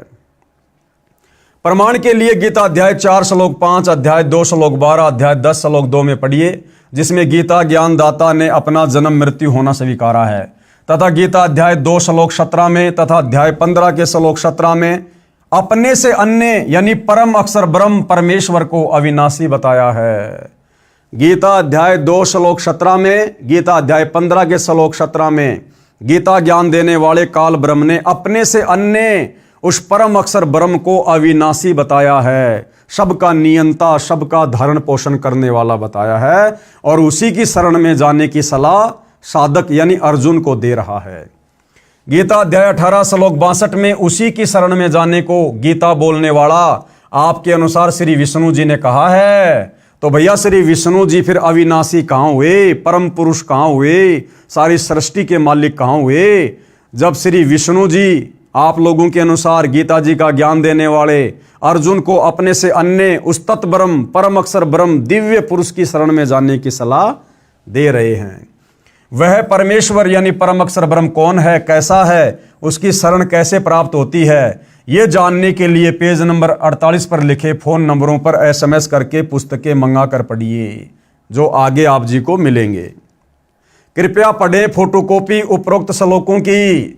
गीता अध्याय 2 श्लोक 12 की फोटोकॉपी, जिसमें गीता ज्ञान देने वाला काल ब्रह्म अपनी जन्म और मृत्यु के विषय में बातें कर रहा है कि मैं अविनाशी नहीं हूं। न तू एवं अहम, कि अर्जुन ना ही तो तू और ना ही मैं, जातु न आसम न तवम न इमे जनाधिपा, न च एवं न भविष्याम सर्वे वयम अतः परम। न तो ऐसा ही है कि मैं किसी काल में नहीं था। देखो गीता ज्ञानदाता क्या कह रहा कि अर्जुन, ना तो ऐसा है कि मैं किसी काल में नहीं था, अर्थात मैं भी हर समय जन्म लेकर आता हूं, अथवा तू नहीं था, अर्थात तू भी जन्म और मृत्यु में है, तू भी बार बार जन्म लेता है और मरता है। और न ही ऐसा है कि इनमें आगे हम सब नहीं होंगे, और ना ऐसा है कि हम आगे भी नहीं जन्मेंगे या नहीं मरेंगे, हम आगे भी जन्मेंगे और मरेंगे। फिर गीता अध्याय 4 श्लोक 5 की फोटोकॉपी,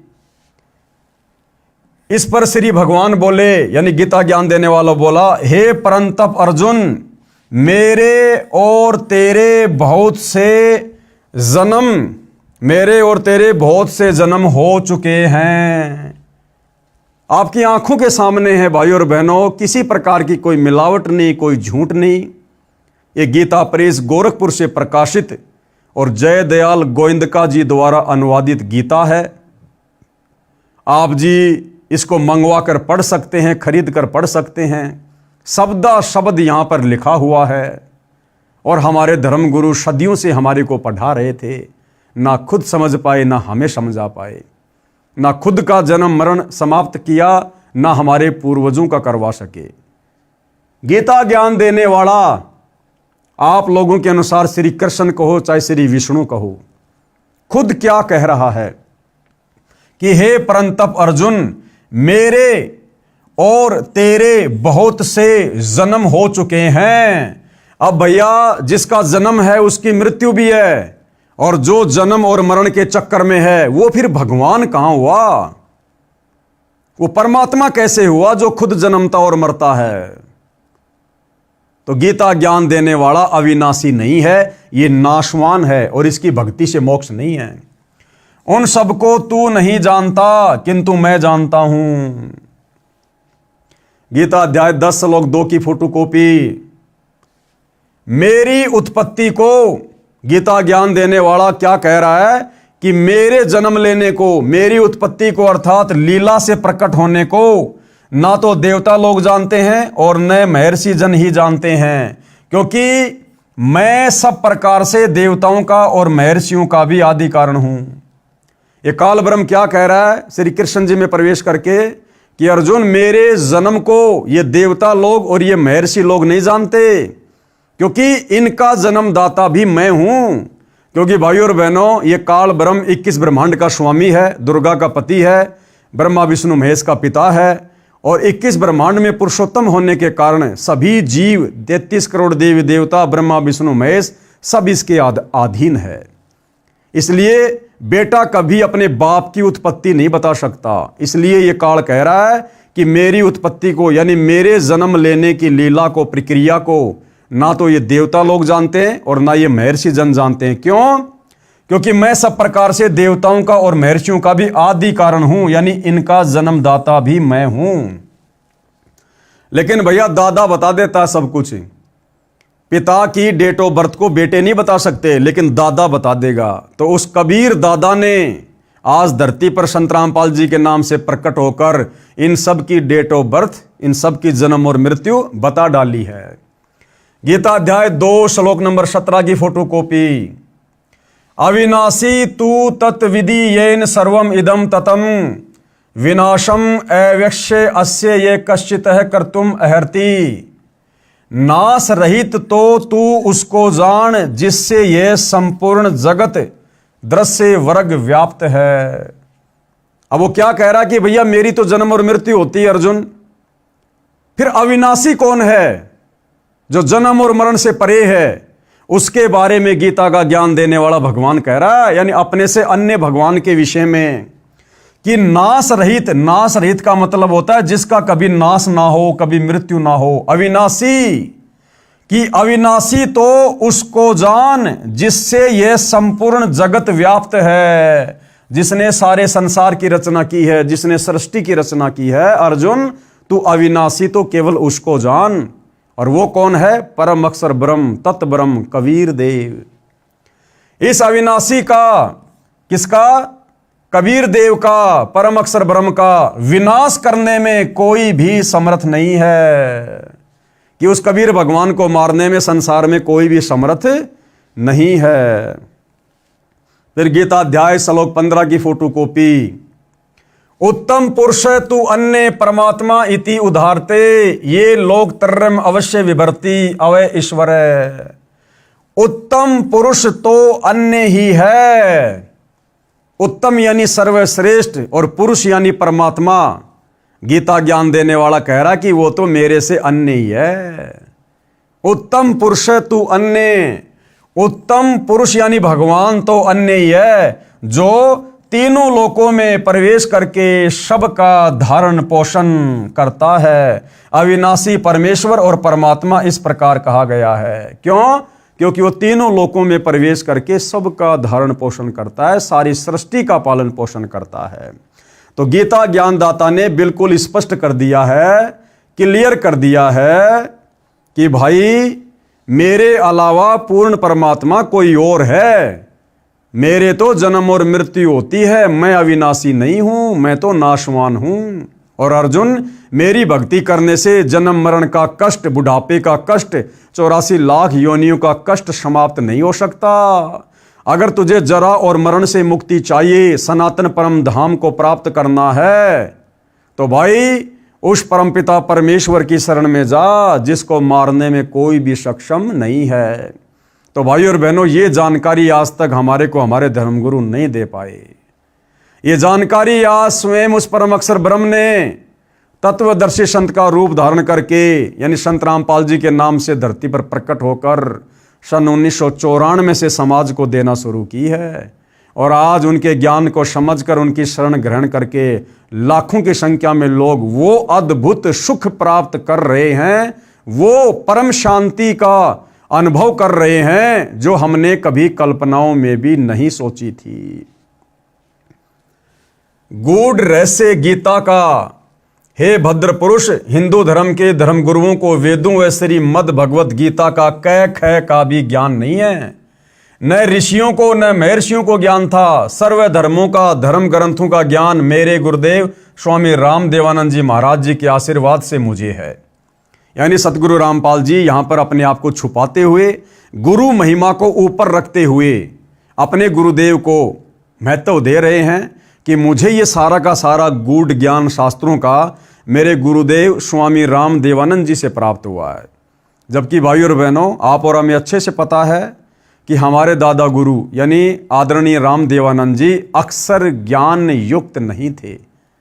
वो पढ़े लिखे नहीं थे। उन्होंने कभी भी वेद गीता नहीं पढ़ी थी और ना ही उन्होंने कभी संत रामपाल जी को वेद और गीता पढ़ाई। क्योंकि भाई और बहनों, गुरु परंपरा को बनाए रखने के लिए सतगुरु रामपाल जी ने आदरणीय रामदेवानंद जी को गुरु धारण किया था। अन्यथा सतगुरु रामपाल जी स्वयं परम अक्षर ब्रह्म हैं, कबीर देव हैं, गुरुओं के गुरु हैं, जगत गुरु हैं। इन्हें गुरु धारण करने की आवश्यकता नहीं थी। लेकिन गुरु शिष्य परंपरा को बनाए रखने के लिए उन्होंने गुरु धारण किया और अपने गुरु को यहां पर महत्व दे रहे हैं। गुरुदेव जी की कृपा से गीता के गूढ़ रहस्यों को ठीक से समझा है। मेरे को मूल ज्ञान यानी तत्व ज्ञान प्राप्त हुआ है, जिसे सूक्ष्म वेद भी कहा है, जिसके कारण सर्व धर्म शास्त्रों को यथारूप में जानना सरल हो गया। हिंदू धर्म गुरुओं को तत्व ज्ञान नहीं था, इसलिए अर्थों के अनर्थ कर रखे हैं। प्रमाण देता हूं, ध्यान व धीरज के साथ सुन व देख। अब भाई और बहनों, कौन कौन से वो श्लोक हैं, कौन कौन से वो अध्याय हैं जिनके अर्थों का हमारे धर्म गुरुओं ने अनर्थ कर रखा है तत्व ज्ञान के अभाव में। तो उन तमाम प्रकार के श्लोकों की जानकारी हम इसी पुस्तक धरती ऊपर स्वर्ग के अगले वीडियो में प्राप्त करेंगे। क्योंकि भाई और बहनों, ये अध्यात्म है, सदग्रंथों का मूल ज्ञान है, सार ज्ञान है। ये जल्दबाजी में समझ में नहीं आएगा, हड़बड़ी में समझ में नहीं आएगा। इसलिए हम धीरे धीरे इस पुस्तक के ऊपर आगे बढ़ेंगे और जितना हम पढ़ रहे हैं उसको हम समझेंगे, उसके ऊपर हम अमल भी करेंगे। तो भाई और बहनों, इतना समय निकालने का फ़ायदा है। अन्यथा इस कान से सुनकर इस कान से निकाल दोगे, कोई फ़ायदा नहीं होगा। तो आज के वीडियो में गुरुदेव भगवान के आशीर्वाद से केवल इतना ही। अगले वीडियो में हम आगे की जानकारी प्राप्त करेंगे। तब तक के लिए गुरुदेव भगवान हम सबको आज्ञा दे, आशीर्वाद दे, हमें सद्बुद्धि दे। बंदी छोड़ सतगुरु रामपाल जी भगवान की जय हो।